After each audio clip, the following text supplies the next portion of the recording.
What happens when the person who's supposed to protect you slowly becomes the person you might need protection from? That's the question hanging over NBA Youngboy's story right now, and it's not an easy one to sit with. Youngboy is one of the biggest artists in the world, pulling billions of streams and millions of fans. But behind the fame is a godmother story that has left a lot of people uncomfortable. Her name is Kyrie, and while she's long been praised as the woman who saved him when nobody else would, the full truth is way more complicated than that. Youngboy even hinted at this tension himself. On his song, I'm Bored, he dropped a line that made listeners stop and rewind because it sounded like more than just lyrics. It sounded personal. That bar opened the door to questions people had ignored for years. How did Kyrie really enter Youngboy's life? Why was she so deeply involved when he was still a struggling kid in Baton Rouge? And why did his own mother, Shahana Golden, once throw public shade online saying, "Where was I when other people were raising my kids?" That right there told everyone this wasn't a simple story. To understand any of this, you've got to go back to Baton Rouge, Louisiana, long before the plaques, the money, and the fame. Kentrell Golden, later known as NBA Youngboy, was growing up in North Baton Rouge, one of the toughest areas in the city. This wasn't a childhood filled with options. This was survival mode from the jump. Violence was normal, opportunities were rare, and the system wasn't built to catch kids like him when they fell. That's where Kyrie Oliver, also known as Kyrie Garcia, comes in. She wasn't a random person from the neighborhood. She was a counselor working with a Marine Corps-linked youth mentorship program assigned to Capitol Middle School. Her job was to work with at-risk kids, students already being labeled as future dropouts, future inmates, or worse. According to her own interviews, she was placed there to help kids who were statistically unlikely to graduate. At the time, Kyrie was about 24 years old and Kentrell was just a sixth grader. Teachers didn't see a star. They saw a kid with anger issues, bad grades, and a lot of pain bottled up inside. His father, Jeffrey Tate, was serving a long prison sentence. His mother was young and overwhelmed, and the person holding everything together was his grandmother, Alice Golden, who was already older and dealing with health problems of her own. The odds were stacked against him and everybody knew it. Kyrie says she saw something different. While others wrote Kentrell off as another statistic, she believed he had potential. She worked with him regularly, helped him with school, talked to him about life, and tried to steer him away from the streets. At first, it looked like a mentor doing exactly what she was trained to do, and nobody questioned it. But here's where things get complicated and uncomfortable. Over time, their relationship reportedly went far beyond a standard mentor-student connection. Kyrie didn't just stay in touch, she became deeply embedded in his life. Eventually, she was known publicly as his godmother, a role that suggested family, trust, and long-term responsibility. Even after the mentorship program ended, she stayed involved, claiming she was there when nobody else was. Because here's the part that often gets skipped over, and it changes everything. Kyrie didn't step into Youngboy's life when he had nobody. She stepped in when he already had someone holding him together, and that someone was his grandmother. Alice Golden was the real foundation, the real safety net, the real protection standing between Kentrell and complete collapse. Alice Golden was never supposed to be raising a child again. When Kentrell was born in 1999, she was already in her 60s, living on 38th Street in North Baton Rouge, a place where gunshots were more common than sirens and kids learned survival before they learned algebra. But when her daughter's life became unstable and her grandson needed someone to step up, Alice didn't hesitate for 1 second. She didn't question it. She didn't complain. She just did what needed to be done. Youngboy has spoken about her many times, and every time you hear it, the pain cuts deep. "My grandma was my everything," he said. And that wasn't just words. That was the truth of his entire childhood. She wasn't just family. She was his comfort, his shield, his sense of safety in a world that kept showing him the worst side of itself. That small house on 38th Street became his sanctuary. Outside, there was chaos, violence, drugs, and loss everywhere you looked. Inside, there was structure, discipline, food on the stove, and someone who made him feel like he mattered. Alice Golden didn't just house him, she raised him. She cooked for him, checked his schoolwork, corrected him when he stepped out of line, and gave him the one thing he never got anywhere else, unconditional love, and that matters more than people realize. Alice was living on a fixed income, stretching every dollar, fighting her own battles, and still finding a way to protect a child dealing with the trauma of an absent father and an inconsistent mother. She wasn't a weekend grandma. She was his parent, his emotional anchor, and the only consistent source of love in his life. Youngboy once said, "My grandma gave me anything. She made me feel loved." That line isn't about money. It's about emotional security. It's about knowing someone has your back no matter what. That kind of love shaped who he became, even as the world around him stayed unforgiving. Then everything changed. Around 2017 to 2018, Alice Golden passed away, and when she did, Youngboy didn't just lose a grandmother. He lost the only person who had ever loved him without conditions. That loss cracked something inside him that never fully healed. "So when she died, I seen like a big difference inside everything," he explained, and people around him noticed it immediately. He became more guarded, more isolated, more closed off emotionally. "When she died, I ain't never felt that feeling again," he said, talking about feeling truly loved, and that statement alone explains so much about his pain. The timing made it even worse. His career was exploding, success was finally arriving, and the one person who believed in him from day one wasn't there to see it. There was no celebration, no comfort, no grounding presence to keep him steady. And this is exactly where Kyrie's role becomes much more complicated. According to her own words and other accounts, she was present during this darkest chapter, when grief, legal trouble, and fame all collided at once. Youngboy was vulnerable, grieving, and searching for something to replace the love he had just lost, and that void was something nobody could truly fill.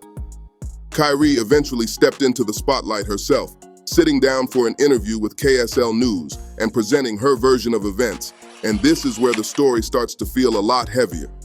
In that interview, Kyrie claimed she helped guide Youngboy at a critical moment, when he was on the verge of being held back in school. She said she stayed involved even after he dropped out in 9th grade, framing herself as the one person who never stopped believing in him when everyone else had written him off. According to Kyrie, she saw his potential early and tried to keep him focused while the world around him kept pulling him in the wrong direction. She positioned herself as a constant presence, someone who refused to give up on him even when his choices could have destroyed his future. On paper, it sounds like a classic mentorship story, the kind people love to celebrate, but in the hip-hop world, context is everything. When a young rapper starts blowing up, the energy around them changes fast. Suddenly, managers appear, advisors pop up, and people start claiming they were there from day one. Everyone wants a piece of the success, and the line between genuine support and rewritten history gets blurry real quick. So the real question becomes this: who was actually there, and who benefits the most from telling that story now? Multiple sources confirm Kyrie was part of Youngboy's life during his formative years. She knew him before the fame, before the money, back when he was just Trell, a troubled kid from Baton Rouge with big dreams and even bigger problems. She mentored him, supported him, and by her own account, never walked away, even when he was making risky choices that could have ended everything. But here's where things stop feeling so clean and start getting uncomfortable. Most fans know Youngboy spent about 2 years on house arrest in Utah, but what a lot of people didn't know until recently is the allegation that Kyrie played a key role in making that happen. According to sources, Kyrie allegedly had connections in Utah and helped facilitate the arrangement that allowed him to serve house arrest there instead of sitting in a Louisiana jail. That move was massive. Utah gave Youngboy distance from the violence and chaos of Baton Rouge and space to focus strictly on music. During that time, he dropped some of his most successful projects and locked himself in as one of the biggest artists of his generation. From the outside, it looks like Kyrie came through at the perfect moment and helped change the trajectory of his life. So at first glance, this looks like a feel-good story. The godmother who stayed, the mentor who guided him through grief and legal trouble, the woman who watched him turn pain into superstardom. But this is exactly where the cracks start to show, because not everyone agrees with that version of events. The biggest pushback came from Youngboy's mother, Shahana Golden, and it was loud even without many words. After Kyrie's interview aired, Shahana posted a cryptic but sharp message on Instagram. She wrote, "Where was I when other people were raising my kids? Two sides to every story. Don't make me humble your ass." That post sent shockwaves through the fan base. Now, anyone who follows Youngboy knows his relationship with his mother has always been complicated. He said openly that she wasn't always there when he was growing up, that she was young, overwhelmed, and trying to survive. His grandmother carried most of the weight, but Shahana's post raised serious questions. Was she saying Kyrie exaggerated her role? Was she implying there's more the public doesn't know? And that line, "Don't make me humble you," hit different. That doesn't sound like defensiveness alone, it sounds like a warning. Some fans believe Shahana was hinting she knows something about Kyrie's relationship with Youngboy that makes her deeply uncomfortable. Whether that's true or not, one thing is clear. There are two very different stories being told, and the truth is sitting somewhere in between, waiting to come out. Kyrie fully stepped into the public eye when she sat down for an interview with KSL News, and in that moment, she presented herself as a steady guiding force in NBA Youngboy's life. According to Kyrie, she first helped him when he was on the verge of being held back in school, stepping in as a mentor when he was struggling both academically and emotionally. She claimed that even after he dropped out in 9th grade, she never walked away, positioning herself as someone who believed in him when most people had already given up. In the hip-hop world, that context matters more than people realize. When an artist starts to blow up, the circle around them expands fast. Managers, promoters, advisors, and day one supporters suddenly appear, all claiming they played a crucial role in the artist's rise. The challenge is separating genuine support from stories that may be reshaped by success. So while Kyrie's account sounds like loyalty, it also invites scrutiny about timing, motives, and how much of the story is being emphasized now that Youngboy is famous. What seems clear is that Kyrie was present during Youngboy's formative years. Before the fame, before the money, she knew him as Trell, a troubled kid from Baton Rouge dealing with trauma, instability, and limited options. Multiple accounts confirm she mentored him and stayed involved even when his choices could have derailed his future. On the surface, this reinforces the idea that she played a meaningful role in his life. Things become more complicated when you look at Youngboy's legal situation. Fans know he spent about 2 years on house arrest in Utah, but what's less widely discussed is the allegation that Kyrie was instrumental in making that arrangement happen. According to sources, she allegedly had connections in Utah and helped facilitate the move that allowed him to serve house arrest there instead of remaining in a Louisiana jail. That decision had massive consequences. Being in Utah, away from Baton Rouge's constant violence, gave Youngboy space to focus on music, and during that period he released some of his most successful work, cementing his place at the top of the rap game. From that angle, Kyrie looks like the godmother who showed up when it mattered most, helping him through grief, legal trouble, and a career-defining moment. But the story takes a sharp turn when Youngboy's mother, Shahana Golden, entered the conversation publicly. After Kyrie's interview aired, Shahana posted a pointed Instagram story saying, "Where was I when other people were raising my kids? Two sides to every story. Don't make me humble your ass." That message raised immediate questions. Youngboy has openly acknowledged his complicated relationship with his mother, admitting she wasn't always present and that his grandmother was his primary caregiver. Still, Shahana's post suggested she felt Kyrie's version of events left out important context. The phrase, "don't make me humble you," sounded less like frustration and more like a warning, implying there may be information she hasn't shared. The most disturbing layer of this story comes from Youngboy himself. In his 2020 song, "I'm Bored," he rapped a line that stunned listeners. "My godmother wanna sleep with me? I thought I was your child." Given Youngboy's reputation for brutal honesty in his music, fans immediately began questioning who he was referring to and whether it pointed to Kyrie. The timeline makes the allegation uncomfortable. Kyrie met him when he was a child and remained in his life into adulthood. Even if such feelings emerged later, the power imbalance and history make the situation deeply troubling. Adding fuel to the fire, Kyrie later got Youngboy's name tattooed on her body, something many fans found inappropriate for a godparent. Combined with his lyrics, the tattoo raised concerns about boundaries and attachment. While none of these allegations have been legally proven, the convergence of lyrics, public tension, and symbolism has left fans unsettled. In the end, Kyrie's role in Youngboy's life appears both significant and controversial, a relationship that helped shape his rise, but now raises serious and uncomfortable questions. In interviews, Kyrie has consistently framed herself as the one who believed in Youngboy when nobody else did. She presents herself as the person who saw his potential early, stayed patient, and helped guide him toward success when the odds were stacked against him. She speaks proudly about his rise, placing herself firmly inside his origin story, not as a bystander, but as a key figure in his journey.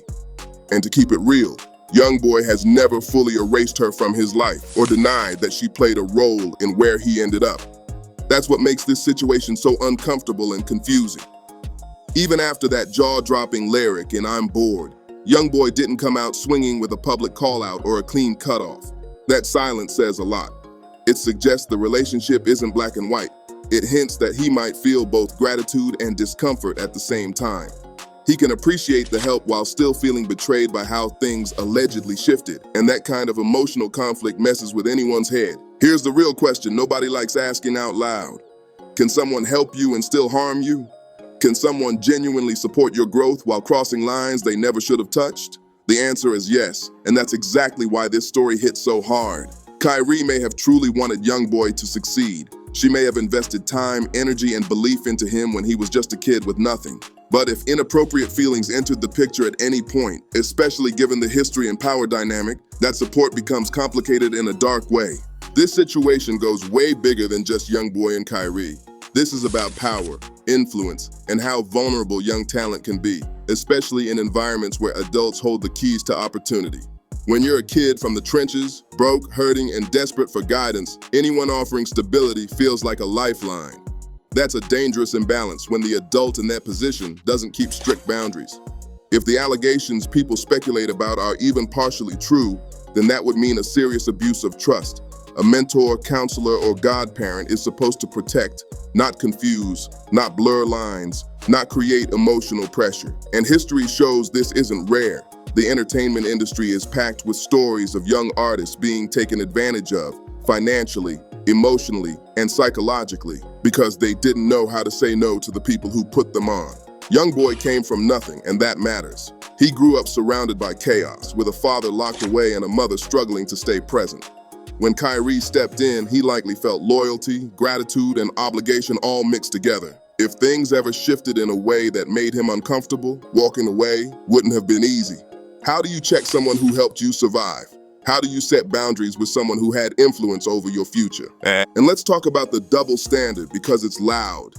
When young men are involved in inappropriate situations with older women, people laugh it off or downplay it. They treat it like a flex instead of trauma. But flip the genders and everyone instantly sees the problem. That same energy should apply here. No excuses. That lyric, "My godmother wanna sleep with me, I thought I was your child," doesn't sound like bragging. It sounds like confusion, hurt, and betrayal. That's a person realizing someone they trusted crossed a line that should have never been touched. Fame, money, and success don't erase that feeling. They just hide it better. At the end of the day, this story is messy, layered, and heavy. Kyrie may have helped Youngboy during critical moments, and that can be true. But if boundaries were crossed or intentions shifted, that truth doesn't cancel out the damage. Two things can exist at once, and that's what makes this story so disturbing and impossible to ignore. She did mentor him, she did support him, and by most accounts, she really was present during some of the hardest moments of his life. Multiple sources say Kyrie helped NBA Youngboy navigate situations that could have completely derailed his future, including the house arrest in Utah that kept him out of a Louisiana jail and away from constant street pressure.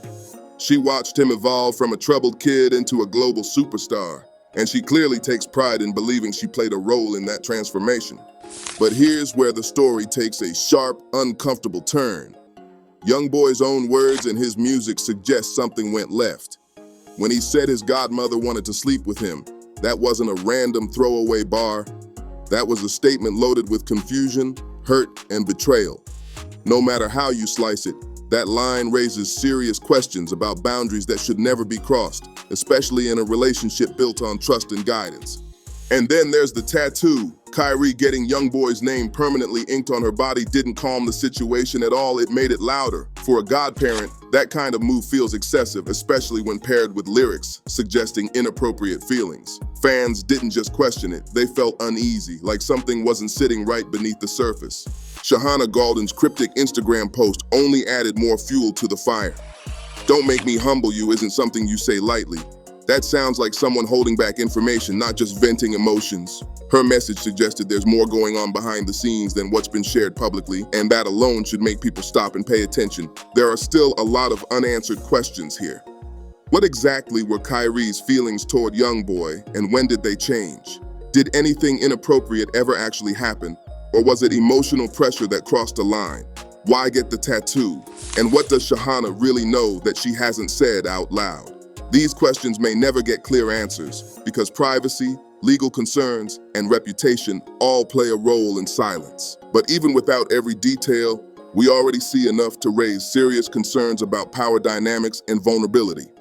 Young people in the entertainment industry are especially exposed, especially those coming from poverty, trauma, and unstable homes.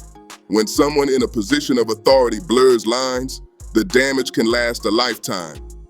Youngboy's story proves one thing loud and clear: success doesn't erase trauma. Money doesn't magically heal wounds. He lost his grandmother, the one person who loved him without conditions, and that loss left a hole nobody has ever fully filled. When he said the only time he feels love is on stage, that wasn't flexing, that was pain speaking. If Kyrie helped him, that matters. But if she also crossed boundaries or violated his trust, then that help came with a cost, and that's something no amount of success can undo. Two things can be true at the same time, and that's what makes this story so heavy. At its core, this is a cautionary tale. It's about boundaries, power, and how easily help can turn harmful when lines aren't respected. It's uncomfortable because it doesn't fit into clean categories of hero or villain, right or wrong. What is clear is that NBA Youngboy deserved better. He deserved adults who protected him without expectations, mentors who kept things clean and appropriate, guardians who didn't create confusion where safety should have been. As fans, we need to take him seriously when he tells us something felt wrong. We need to listen when male victims speak, even when the story is messy or inconvenient. Youngboy may be rich and famous now, but he's still carrying pain that started long before the spotlight. When he rapped, "My godmother wanna sleep with me, I thought I was your child," that wasn't entertainment, that was a message. The real question is, are we actually listening? Drop your thoughts below. Do you think Kyrie crossed the line? What do you think Shahana knows? And how do you think this situation affected Youngboy's ability to trust people? Stay locked in, because we're not done telling the real stories behind the music.